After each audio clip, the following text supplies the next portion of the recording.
mələklərin duası müstəcəbdir. Kim Peyğəmbərimizə çoxlu salavat göndərirsə, mələklər də ona dua edirlər. Mələklər salavat göndərir. Nə deməkdir mələklərin salavatı?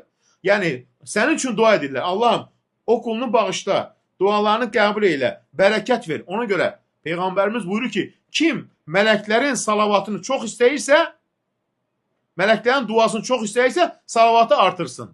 Az istəyən azalsın. Mələklərin duası müstəcəbdir? Bəli, müstəcəbdir mələklərin duası. Subhanallah.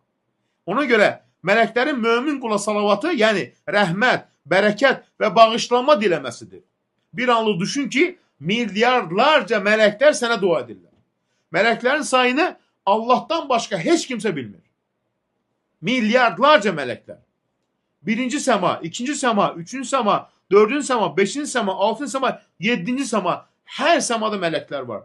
Buyurur Peyğəmbərimiz, elə bir qarış yoxdur ki, orada bir mələk dayanmasın. Rükû halında, səcdə halında və ya qiyamda. Düşün ki, sən deyəndə ki, Allahumma salli və səllim alə Muhammed və yaxud da sallallahu aleyhi və səlləm. Neyini? Mələklər sənin üçün dua edir. Subhanallah. Milyardlarca. Ona görə mələklər Peyğəmbərimiz Məhəmmədə salavat və salam göndərənlər üçün dua edirlər və onların bağışlanmasını diləyirlər. Baxın, nə deyir Peyğəmbərimiz sallallahu aleyhi ve sellem? Kim mənə salavat göndərərsə, mələklər də ona salavat göndərməyə davam edərlər. O zaman insan ya daha çox salavat göndərsin, ya da bunu azalsın. Yəni, mələklərin duasını çox istəyirsənsə, salavatı artır. La ilahə illallah.